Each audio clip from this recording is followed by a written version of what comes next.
Bueno, seguimos con ronda de editores. Carlos, ¿cuáles serían, a tu juicio, las principales consecuencias que ya empiezan a verse en el tema político? A ver, primero una cuestión económica que me quedé pensando un poco para la gente, fundamentalmente. Hoy faltaron billetes físicos. Hoy la gente fue a buscar dólares y en algunos bancos faltó el billete físico. No confundir eso con algún problema raro, sistémico. En las redes había preocupación sobre este tema. ¿No? A ver, lo primero, puede ser, de hecho, al gobierno anterior le pasó un montón de veces, que falte billete físico por una cuestión de demanda. ¿No? Entonces el banco que te decía, bueno, lo pongo en tu cuenta, porque ahora no tengo el billete físico. Bueno, que la gente esté tranquila, pues esto no es el 2001, acá no viene un corralito ni nada por el estilo. De hecho, la mayor cantidad de deuda que tiene la gente es en pesos, no en dólares. Así que es una diferencia los depósitos en dólares fundamental. Cayeron entre el 2 de mayo, que fue el récord histórico de depósitos en dólares, que eran 25.565 millones, al día 10 de mayo, cayeron en 308 millones, o sea, un porcentaje menor. Sobre 25.500 que había, hoy hay 25.180. O sea, cayeron 300 millones. Hay salida, pero todavía muy, muy leve. Así que, bueno, primero eso, ¿no? Para estos días es mejor llevar cierta tranquilidad, sobre todo cuando el problema no existe, como este. Ahora, la consecuencia va a ser en la economía real. Acá va a haber inflación. La inflación inevitablemente provoca pérdida del poder adquisitivo, y cuando pierde el poder adquisitivo, lo primero que se daña es la economía interna, la economía doméstica, el consumo. Pero hay otra cosa que es más política hoy que económica. Esta crisis, además de cambiaria, es de confianza. Y no hay economía en ningún país del mundo que pueda funcionar sin confianza. El insumo confianza es más importante que la soja, los dólares, el petróleo, los euros, los pesos, lo que se te ocurra. ¿Y cómo provees el insumo confianza? Bueno, acá es una cuestión política y el primero que tiene que ponerse el problema al hombro es el presidente. ¿No? Y dar un mensaje de confianza ante la gente. No te digo los operadores del mercado, de las mesas de dinero, la gente. La gente que mañana tiene que firmar un contrato o no, un crédito hipotecario UVA, el empresario que no sabe o no si invertir en una máquina, si contratar gente. Esa es la confianza, la primera que hay que reactivar y lo más rápido posible. Y después, lo que hablaba de algo un poco más sofisticado, rearmar el poder. Acá creo yo que se acabó el tiempo del Ministerio de Economía atomizado. Acá tiene que haber un ministro de Economía visible, con nombre y apellido. ¿Y si fueras presidente, a quién nombrarías? No, bueno. A Cufré. Acá tenés algunos candidatos. Para no hacer mucho lío, a Quintana. Que a Quintana, una cosa así. O Vladimiro Wernicke, o cualquiera de los que están ahí. Pero alguien que se ponga la crisis al hombro, que se cargue la mochila y solucione el problema de la falta de dólares en el banco y las negociaciones. Claro, porque el fusible no puede ser el presidente, ni en este gobierno ni en ningún otro. Claro, a mí me consta que la decisión de ir al fondo había funcionarios clave que no la conocía. Que ni siquiera fueron consultados. Y la burocracia del Fondo Monetario me dijeron que los tomó un poquito de sorpresa también. Yo creo, Clara, que en el aspecto político hay dos aristas a analizar. En primer lugar, lo que hace el gobierno respecto del afuera del propio gobierno, que es lo que ha empezado a hacer Macri, reuniéndose con empresarios, con gobernadores. Hoy con senadores, Hoy con senadores. Ese es un gesto positivo en términos de tratar de sumar en masa crítica de respaldo. No obstante lo cual, yo tengo alguna duda respecto de cuál es el mensaje, porque daría la impresión de que no está claro qué demanda y qué obtiene a cambio, más allá de nadie en este momento, sobre todo los que ha venido convocando hasta ahora, le van a rechazar una convocatoria al presidente, pero no está claro cómo se traduce después. Los que salen de reunirse con el presidente entienden que tienen que dar un apoyo ante la situación difícil, pero no se llevan tareas para hacer y tampoco el gobierno se queda. No queda claro ahí en qué manera se manifiesta ese respaldo. Y después hacia adentro del gobierno, y esto sí es un poco más novedoso, hoy dio las primeras señales el presidente de renuclear a lo que se llamaba la ala política, que estaba muy diezmada. Hoy el gesto fue hacia Monzó y Frigerio. Dos hombres que más o menos tienen una sintonía importante. Monzó había dicho que quería irse de su cargo, Frigerio venía muy raleado, se van a sumar a las reuniones de mesa chica semanalmente. Hay que ver, todavía no se sabe cuál va a ser en realidad la capacidad de decisión que va a tener esa nueva mesa. Nadie interpreta esto que vaya en desmedro del poder de la jefatura de gabinete Peña, Lopetegui y Quintana, o por lo menos habrá que verlo. Da la impresión de que hay una voluntad de ensanchar un poco más el pulmón político, que es uno de los señalamientos.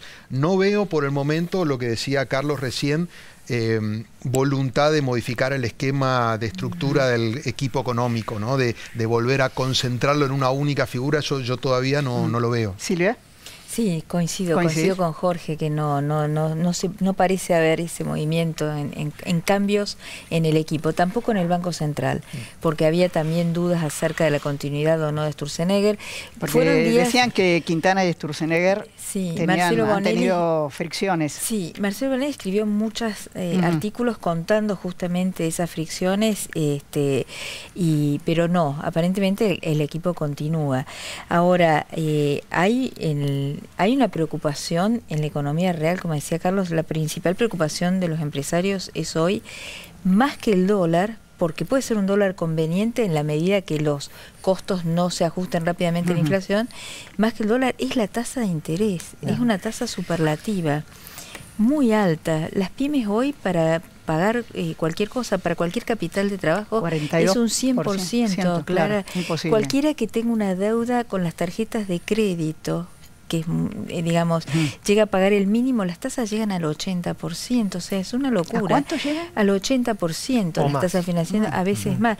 O sea, hay un problema y eso va a provocar un enfriamiento de la economía y va a provocar un malestar. Y el otro tema es que el ministro Duhovne ya anunció que iba a haber un ajuste muy importante en la obra pública de 30.000 millones de pesos, y la obra pública fue el motor que ayudó a reactivar la economía hasta ahora. Entonces ahí hay otro problema. Generó trabajo también. Claro, porque es el trabajo, digamos, menos calificado, por lo tanto ahí puede haber también un problema social. Ojalá que el gobierno no toque en términos reales el presupuesto. El presupuesto de la Argentina, el 76% es gasto social. El otro 24% sí se puede ajustar, pero ese 76% ojalá que no pongan mano ahí, porque la situación social es dura, está bravo. David. Bueno, digamos, hablábamos de la confianza. Me parece que se pierde la confianza porque el presidente viene diciendo lo peor ya pasó desde hace meses. El 1 de marzo en el Congreso dijo lo peor ya pasó y transmitía un discurso de, bueno, ya le encontramos la vuelta. Entonces, frente a ese discurso, esta realidad, hay una distancia que lesiona la confianza. Además, se pierde confianza porque este gobierno, en lo financiero, se supone que sabe, ¿no? Está lleno de banqueros el gobierno, y es en lo financiero donde más patina, ¿no? Y digo, me parece que también se lesiona la confianza con el tema tarifas, porque el gobierno no alcanza a comprender, a dimensionar el impacto que tiene eso en la economía, ¿no? En la economía y en la actividad productiva. Carlos. A mí me parece que estamos frente a un hecho político realmente importante, ¿no? Que me parece que toda esta situación, lo que ha sucedido, ha actuado como un gran susto sobre el presidente y el propio gobierno. Y están revalorizando la política. El hecho de que vuelva Monzó, el hecho de que Frigerio tenga mayor participación, me parece que va a cambiar. De hecho, lo de Monzó era una mala noticia, me daba la sensación a mí. Exactamente. Para el mundo de la política, claro. Sí.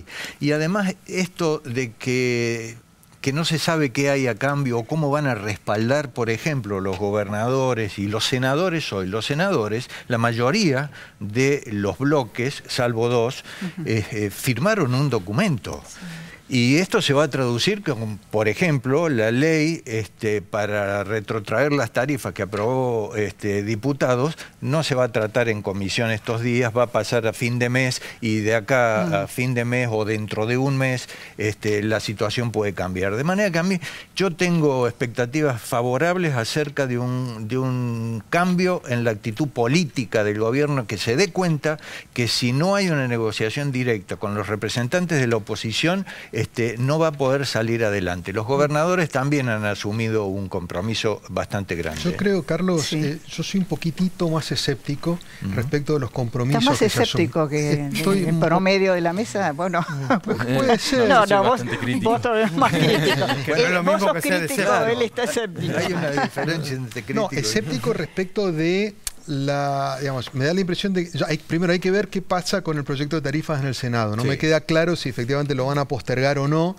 Me da la impresión de que están en un brete los senadores del peronismo racional. Hay que ver cómo responden. Pero lo que hace el vínculo con el peronismo en general y con los gobernadores también, la foto del otro día con 5 gobernadores, después se sumaron un par más individualmente, cada vez está más forzada y no da la impresión de que hay un vínculo bastante desgastado. Esa polea por la cual el gobierno recurría a los gobernadores para lograr algún efecto en el Congreso, me da la impresión de que si vemos la foto de la semana pasada, algunos gobernadores salieron a hablar un poco presionados por el gobierno para decir que el Congreso no tenía que tratar el proyecto, pero después sus diputados fueron y lo votaron. Entonces, me da la impresión ahí que un poco se sacan la foto, cumplen con las formas, pero después eso no se traduce tan linealmente. Y además, como todos largaron la campaña electoral, claramente, ya, eso te crea claramente hay mucha menos ¿no? voluntad de parte del peronismo que por primera vez después de mucho tiempo empieza a fantasear con la idea de que tiene alguna chance el año que viene. Igual, sí, creo que... pero hay una diferencia. Hay que ver de qué peronismo estamos hablando. Hay varios. Exacto, hay varios. Pero es curioso, el peronismo es el que racional, gobierna... ¿no? Quiere decir que el otro es el irracional. Yo no lo llamaría ese así, tipo de pero definiciones, el peronismo que gobierna, el que tiene que pagar los sueldos, el que tiene que pagar los aguinaldos ahora, que son los gobernadores, los intendentes y demás, tienen una actitud absolutamente diferente a una oposición cerrada que puede tener otro costado del peronismo, ¿no? Sí, lo que pasa es que yo creo que todavía no hay una demostración cabal de que esa responsabilidad se traduce en un hecho concreto, ¿no? Yo creo que probablemente si, por ejemplo, postergaran o frenaran el proyecto de tarifa, habría una señal efectiva de que acompañan con algo que tiene un costo político para ellos, ¿no? ¿Vos decís que no lo van a frenar? No lo sé. ¿Vos Yo qué creo que crees, sí. David? No sé. No sabes. De política y no sé. ¿Y Carlos? De política. No, yo creo que el peronismo racional, a diferencia del otro. Yo le cambiaría, eso a mí no me gusta. A ver, no Dialoguista. irracional. Pichetto Pero, le dice republicano. Sí, era ahí escuchaba está. recién algo más alarmante que lo de las tarifas. ¿En serio hay políticos que creen que ahora es el tiempo para empezar con la campaña? No, Se los van a llevar puesto, la gente se los va a llevar. Al que ahora empiece a buscar votos en el medio de esta tormenta. No digo que estén en campaña, pero por primera Pero vez sabés que empiezan a empezaron las mirar. campañas todas. Yo le diría Vos al la político suspendés que por esté- mal tiempo. Más que mal tiempo. Hay un huracán. Bueno, una había un tormenta. plan de Es que las yo 3 creo- reelecciones, ¿no? Estaba el plan de Claro. la reelección del presidente, de la gobernadora y No, el y me jefe de imagino que gobierno. también el peronismo, el racional y el otro deben estar oliendo sangre y decir, che, esta es la nuestra. Yo diría, paremos un poco porque no hay clima para eso. No, yo estoy totalmente de acuerdo. Y no es como otras veces donde la gente esté buscando a ver cuál es la salida mágica que no tiene este gobierno, que tiene otro que la va a aplicar y nos va a salvar. Creo que las decisiones de fondo estructurales que no tome este gobierno las va a tener que tomar el que viene. Entonces, lo que le conviene al racional y al no racional, en todo caso, es que las tome este. Jorge, ¿cómo ves el factor Carrió? Mira qué pregunta. Y es difícil. Para ir ¿Cómo ves el redondeando. factor Carrió? Y es difícil, o sea, Carrió tiene momentos donde le aporta al gobierno una dosis de coraje, valentía o de caudal ético, de fiscalización, de transparencia que le generan un valor agregado que por ahí la matriz pura del PRO no lo tiene, y hay momentos en los que se sobregira y termina generándole un efecto negativo. Ahora, Entonces, por ejemplo, ¿crees y bueno, que- el otro día la frase de Durán Barba no fue muy feliz, No. después se terminó arrepintiendo. No, dijo que fue una metáfora. Sí, que... pero si la digo Sí. yo me llevan preso. Sí, a vos sí, Sí. te llaman Y, preso. sí. Y eso Ella habla creo de la que- doble vara, ¿no? Ella Ese es parte del problema. siente en algún lugar que tiene un rol de defensa de lo republicano, por eso la semana pasada va a la Casa Rosada en uno de los días más calientes, Sí, como claro. para decir, estamos todos juntos. Entonces, tiene actitudes que naturalmente le aportan al gobierno y en otros momentos yo creo que se desborda ella misma y eso lo complica. Silvia. tu opinión. Sí, no, coincido realmente plenamente. También se metió con los industriales y con los sojeros, como lo llamó ella. Mañana van a leer en Clarín la respuesta de ambos sectores muy duros. Es que fue muy dura ella con la Unión Industrial. Bueno. Y además comete un error técnico, si querés. Dice que el golpe, lo que contábamos en el primer bloque, que hay un golpe cambiario para voltar al presidente. Claro, habló de golpe, sí. El JP Morgan, que fue el que compró 800 millones de dólares. Claro. No, y aparte dijo que el dólar iba a seguir a 23, ¿no?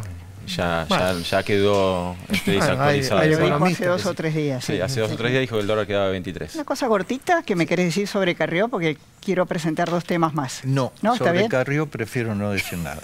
Está todo dicho.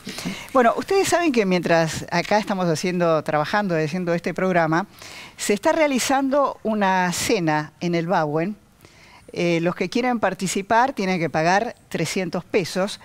Y yo les voy a preguntar qué les parece esto, si ustedes pagarían 300 pesos, porque además esto salió en Twitter y fue realmente una explosión viral impresionante. Es una cena de homenaje a Julio De Vido y durante la cena, a lo mejor ya lo hicieron, lo van a nombrar patriota del pueblo y de la patria. Yo no sé quién redactó esto, pero así está la invitación. ¿Qué opinan ustedes de esto, Carlos? No, yo 300 pesos no pago. ¿No? ¿Por qué pagarías vos 300 pesos?